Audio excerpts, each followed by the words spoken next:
بەداخەوە ئەبێ ئەمە ڕابگەێنین کە ئێستا ئەمڕۆکەیەکی سێیە کارکردن لە ڕێگەی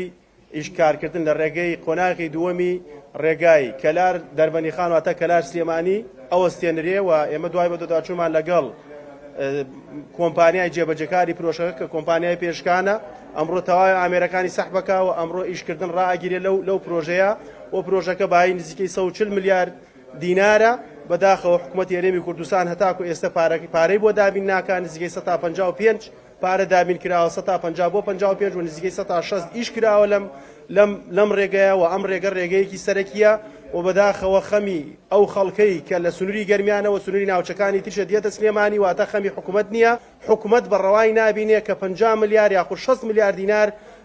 لە ساڵێک کابداتە کۆمپانیا و تاکو جێبەجێ ئەم پرۆژە تەواوکە ئەم پرۆژە ئەوەیەم بە دۆداچوونمان کردووە ئەگەر ئێستا بودجەی پێویستی بۆ دابین بکرێ هەتاکو ساڵێکی تری ئەم کاتە کارکردنەکەی تەواوە بێ و کۆتایی بە پرۆژەکە هێنرێ ئەم ساڵ 10 میلیاری بۆ تەرخان کراوە بەڵام ئەو ڕێوشێن و ئەو یعنی ڕێکارە ئیداریانەی بۆی گیراوەتە بەر هەتاکو ئێستا 8 میلیاری پێ نەدراوە ئەگەر بەم شێوازە بڕوا نزیکەی 10 ساڵی تر ئەم ڕێگەیە تەواو بێ